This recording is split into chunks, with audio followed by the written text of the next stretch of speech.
తీరుతో అమెరికాలో అలజడి. ట్రంప్ ఒక పక్కన ట్రంప్ తీరుతో ఇలా ఉన్నటువంటి అమెరికాలో ఉన్నటువంటి వ్యక్తులు కూడా చాలా భయంకరంగా ప్రపంచ దేశాలు కూడా భయపడుతున్నాయి. ట్రంప్ తీరు వల్ల ఇబ్బందులు పడేటువంటి నేపథ్యం ఉంది. ఆర్థిక వ్యవస్థ దెబ్బతింటున్న ఆందోళన, స్థానిక గవర్నర్లు సైతం ట్రంప్పై అసంతృప్తి. ఎన్నికలకు ముందు వలస కార్మికులు పంపివేస్తామని ట్రంప్ వాగ్దానం చేశాడు. ఆ మేరకు ఇప్పుడు లాస్ ఏంజల్స్ నగరంలో చిచ్చు పెట్టాడు. సైన్యాన్ని వెనక్కి తీసుకోవాలని కాలిఫోర్నియా రాష్ట్ర గవర్నర్ గవిన్ న్యూసెమ్ డిమాండ్ చేశాడు. ట్రంప్ చర్య రాష్ట్ర సార్వభౌమత్వాన్ని హరించడమే అన్నాడు. శాంతి భద్రత విఘాతం కలగాలని వాంఛిస్తున్న ట్రంప్కు అలాంటి అవకాశం ఇవ్వవద్దని పౌరులను కోరాడు. నగర మేయర్ కెరెన్ బాస్ కూడా గవర్నర్ను సమర్థిస్తూ ట్రంప్ చర్య అశాంతిని రెచ్చగొట్టినట్లు ఆమె వ్యాఖ్యానించారు. నగర కౌన్సిల్లో 15 మంది సభ్యులు కూడా మిలిటరీ చర్యను ఖండించారు. వారి వైఫల్యం కారణంగానే తాను మిలిటరీని పంపినట్లు ట్రంప్ సమర్థించుకున్నాడు. అమెరికన్ కమ్యూనిటీ సర్వే ప్రకారం వలస వచ్చిన వారు ఫెడరల్ ప్రభుత్వానికి 2022లో $382 మిలియన్ రాష్ట్ర స్థానిక సంస్థలకు $196 మిలియన్ రాబడి చేకూర్చారు.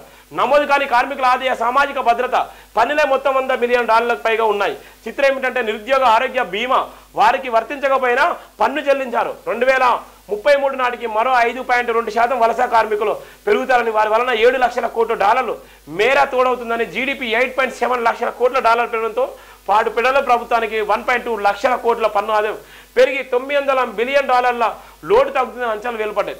అంటే తమకు ఎలాంటి హక్కులు లేకున్నా పన్నులు మాత్రం చెల్లిస్తున్నారు, వెట్టి చాకరీ చేస్తున్నారు. అలాంటి వారు అమెరికాలో భాగంగా అక్కడి ప్రజలు ఆమోదించారు. కానీ ట్రంప్ ఆలోచనల చర్యలు నేరుగా ఉన్నాయి. విదేశీ ఏర్పాటుదారులు నేరగాలు ఆక్రమించుకున్నట్లుగా ట్రంప్ ప్రచారం చేసుకుంటున్నాడు. రికార్డులో నమోదు కాని వారితో సహా విదేశాల్లో జన్మించిన కార్మికుల 18.6%, 2.91 కోట్ల మంది అని 2023 కార్మిక శాఖ వివరాలు తెలిపాయి.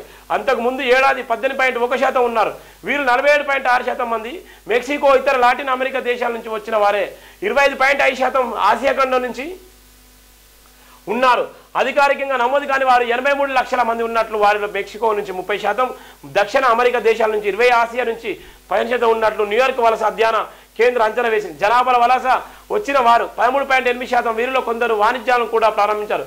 వారి ద్వారా 2022 ఒక్క ఏడాది $110 బిలియన్ రాబడి వచ్చిందని లెక్కలు చెప్తున్నాయి. వీరందరినీ పంపించేవేయాలంటే ఏడాదికి $500 మిలియన్ ఖర్చు అవుతున్నాయని, రానున్న 10 సంవత్సరాల్లో కార్మికుల కొరత ఏర్పడుతుందని, జీడిపి 5.1 లక్షల కోట్ల తగ్గుతుందని తెలుసు.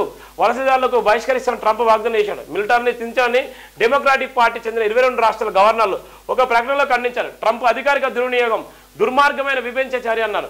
మెక్సికోలో లాస్ ఏంజల్స్ నగరంలో నివేశించడాన్ని మెక్సికో అధ్యక్షులు క్లాండియా ఎన్బావ్ సమర్థించారు. వారు మంచివారు, నిజాయితీ పరులు, నేరస్తులు కాదు. తమ కుటుంబాలకు తోడుగా ఉండేందుకు మెరుగైన జీవితం కోసం వారంతటా వారే వెళ్లారని ఆమె అన్నారు. నిరసనకారులు అమెరికా పతాకాలతో పాటు మెక్సికో జాతీయ జెండాలను కూడా ప్రదర్శించిన నేపథ్యంలో ఒక పక్కన భయంకరమైన నేపథ్యం తీసుకొచ్చిండు ట్రంప్. ఒక పక్కన అమెరికాలో ఉండేటువంటి నేపథ్యంలో అమెరికాలో నివసించేటువంటి కుటుంబాలు అయితే బిక్కుబిక్కుమంటున్నాయి.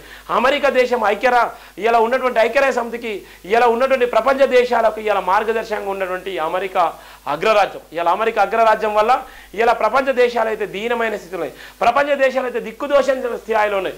ఇలా ఉన్నటువంటి అమెరికా అంటే ఇలా భయభ్రాంతులకు గురి చేసేటువంటి నేపథ్యం కూడా మనం చూస్తున్నాం. ట్రంప్ వల్ల ఏం జరిగిందో, ఏమైపోతుందో నేపథ్యం అయితే మనం చూస్తున్నాం.